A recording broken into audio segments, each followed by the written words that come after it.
My father gave my son a rock in a phone box and said, "Only good boys get toys." They laughed, but when I returned with the real gift and something that silenced them, everything changed.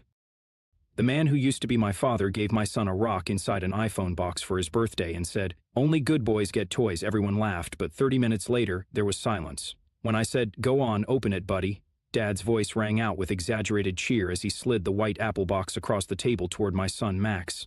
The whole living room fell quiet, eyes locked on the box like it held something. Max was beaming, his chubby fingers trembling slightly as he peeled back the wrapping paper. "Is it really an iPhone?" he whispered, his 9-year-old voice tight with awe. "Open it and see," Dad said, smirking at me over his coffee mug. I should have known. I should have known. Max lifted the lid. His smile froze. Inside the pristine white iPhone box was a jagged rock. Just a rock. A stupid, dirty rock that looked like it had been yanked from the edge of someone's driveway. Max blinked at it, clearly confused. "Is this a joke?" Dad leaned back in his chair, laughing loud enough to fill the room. "Well," he said, taking a sip of coffee like a man who just nailed the punchline of a great joke, "only good boys get toys. Isn't that right, Max?" There was a beat of stunned silence, then the room erupted with laughter. My sister cackled so hard she had to dab her eyes with a napkin. My brother-in-law snorted into his drink. Even my own mother shook her head and chuckled. I didn't laugh. Max didn't either. He was still staring at the rock, and slowly I saw it register. The heat in his cheeks, the way his shoulders sank. He shoved the box away, not saying a word, just bit his lip and looked at me. I recognized the look in his eyes. It was the same one I used to wear when I was his age, the same look I wore when Dad used to do this exact same thing to me. "Oh, come on," Dad waved a hand, pretending to soften. "It's just a bit of fun. Lighten up." "Yeah, lighten up," my sister chimed in, nudging Max's shoulder with a laugh that didn't reach her eyes. "It's not like it's your real present."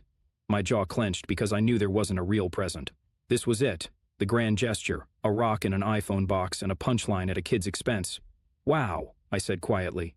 "You really outdid yourself this time." Dad shrugged like this was all perfectly normal. "Maybe next year he'll learn some respect.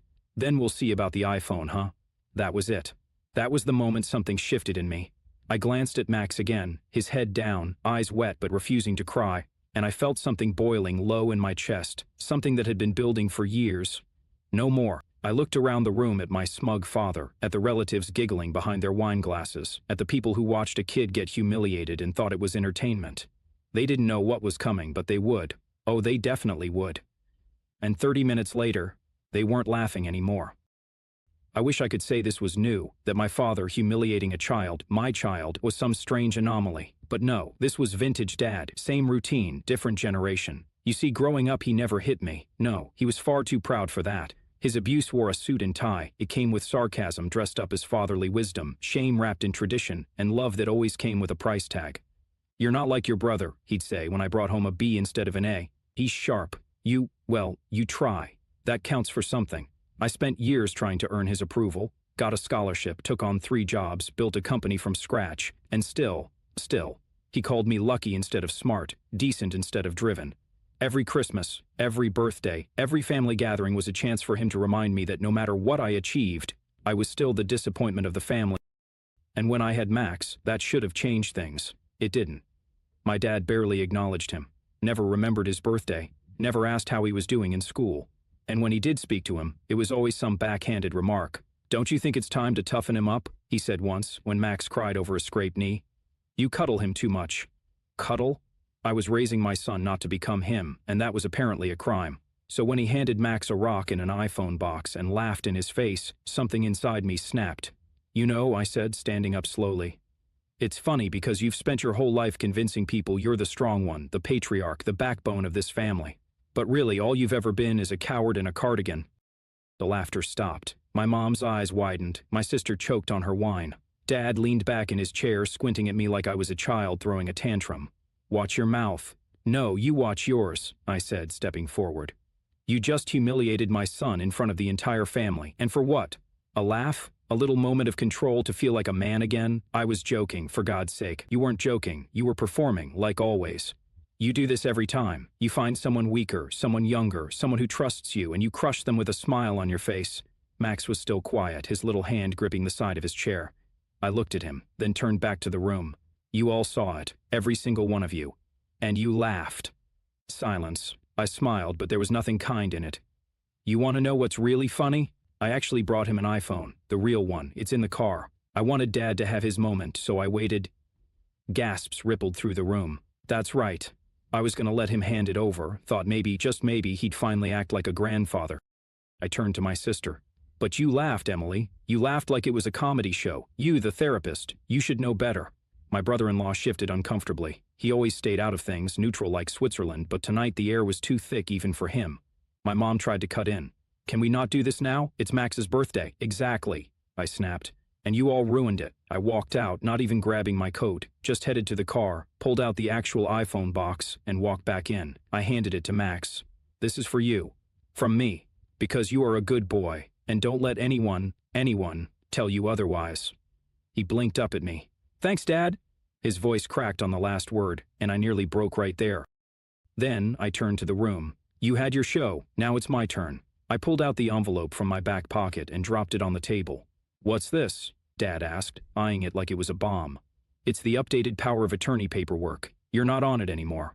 What are you talking about? I'm talking about the house you co-signed on but haven't paid a cent toward, the accounts you've been helping manage for Max's college fund. It's done, all of it. My sister's husband looked at her, confused. Wait, what accounts? Her face turned pale. I saw the flicker of panic bloom behind her eyes.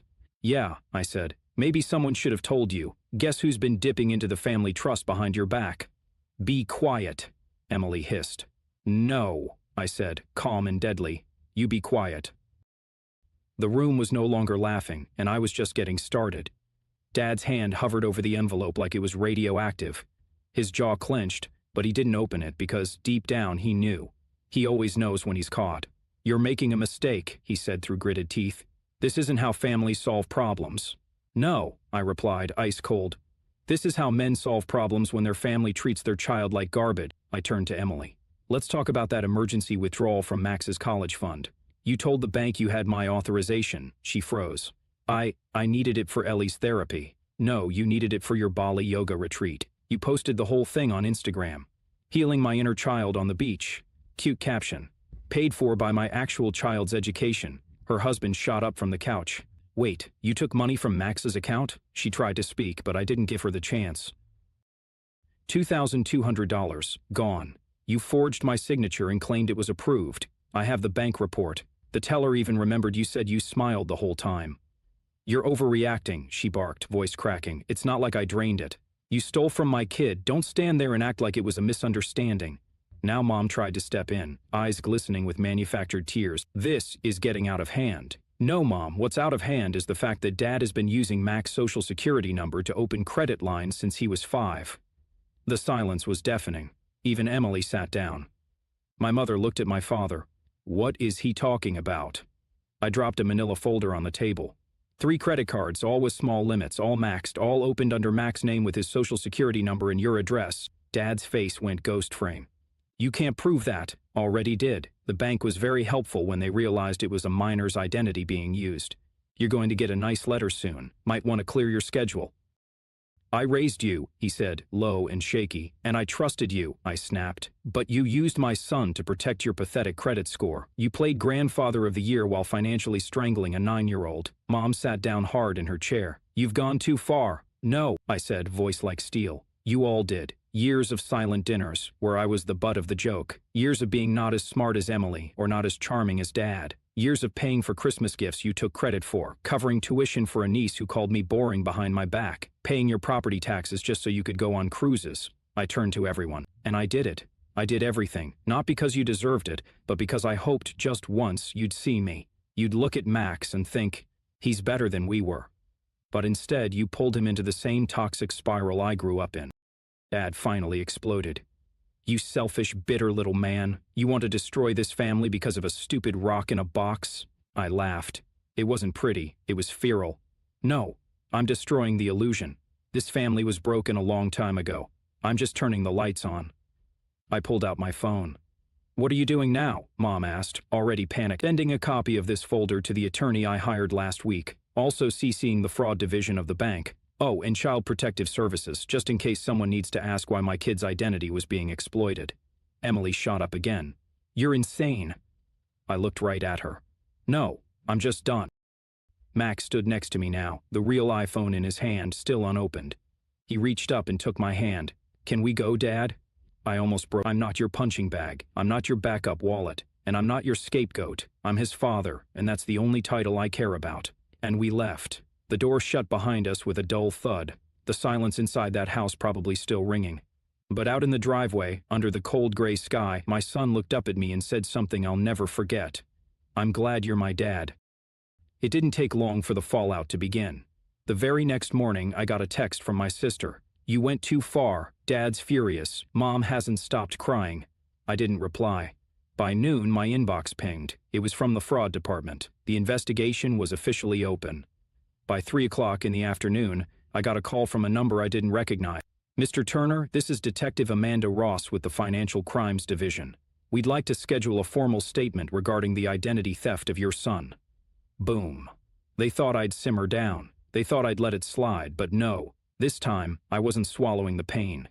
I was turning it into ammunition.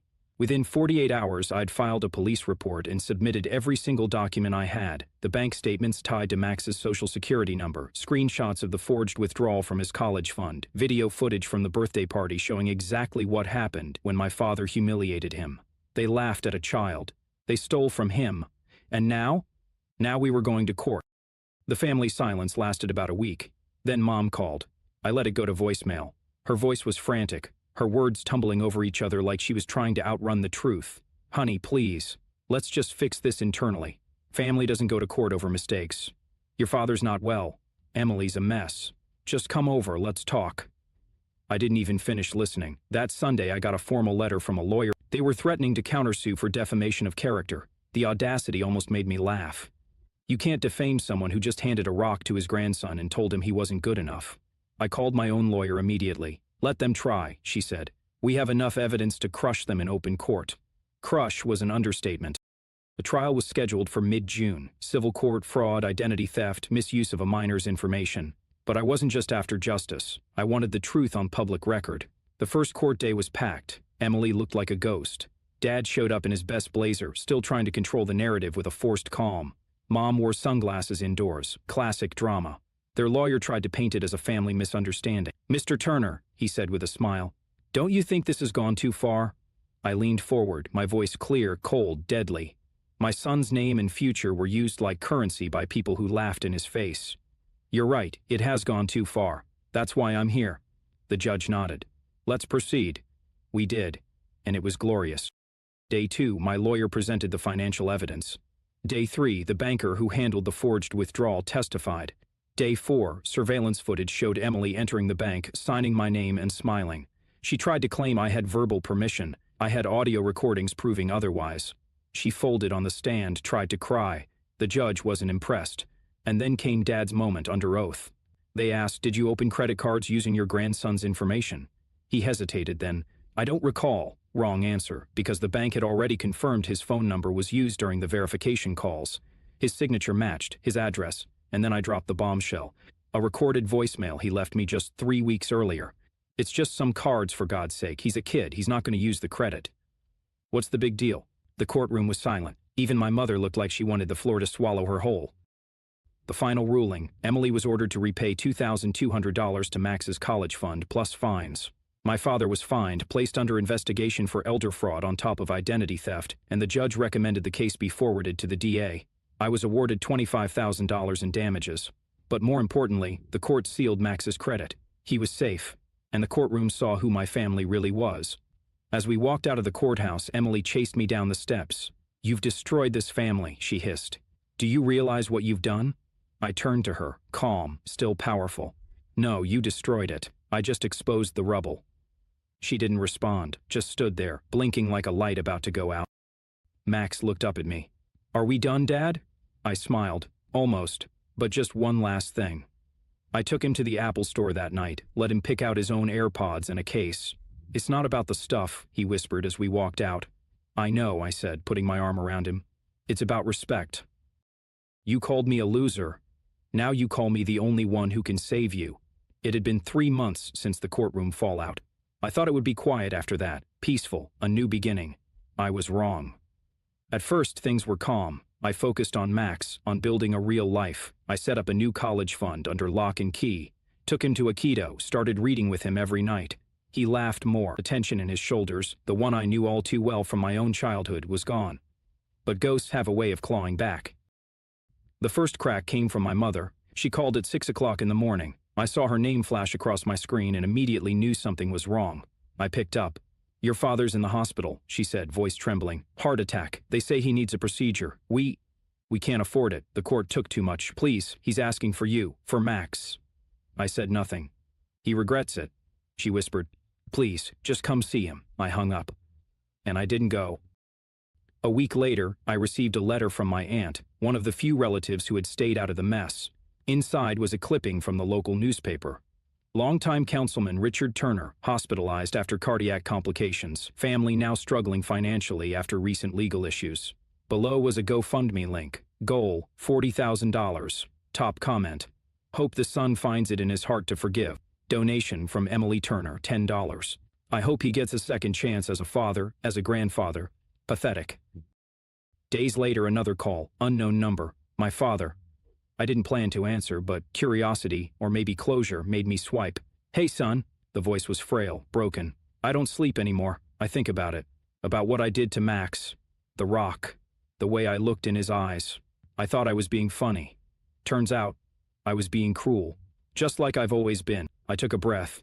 "Max made a custom phone case at school," I said. "It says, 'Only good boys get toys.'" "That's good," he said weakly. I asked him what it meant. He said it means bad grandpas don't have grandsons anymore. A click. I didn't call back. A week later, I found myself in the old neighborhood, the same strip mall where we'd once gathered for Max's infamous birthday prank. I saw them, my family, what was left of it. Dad in a wheelchair, Mom beside him, Emily handing out flyers. "Help Richard Turner. Family matters most." I watched from across the parking lot. Emily noticed me first. Her smile flickered. She jogged toward me. "You came." "I knew you weren't as cold as you pretended." I said nothing. "We were wrong, all of us. But we're still family." "No," I said. "We were a cult where love was conditional and money was currency. And now the God you worshipped, status, control, image, has failed." She blinked, stunned. "This isn't about money." "Then why does your flyer have a QR code and not an apology?" She flinched. I turned around and walked to the car. Max was in the passenger seat watching. When Emily caught sight of him, she raised her hand to wave. He didn't wave back, didn't even blink, just looked at her like she was another stranger in the crowd. That was the moment I realized Max had learned faster than I ever did. We drove away. In the rearview mirror, I saw Dad trying to stand, his hand reaching out like he could pull me back in time. But I was already gone. That night, Max and I sat in our tiny living room with popcorn and a movie. "Do you miss them?" I asked. He thought for a second. "I miss who they could have been," he said. "But I'm glad I've got you." I felt a lump in my throat. He rested his head on my shoulder. I put my arm around him and closed my eyes. And for the first time in my life, I wasn't the disappointment. I wasn't the failure. I wasn't the loser. I was the dad who showed up, the one who said enough, the one who finally broke the cycle. I didn't lose my family. I built a new one.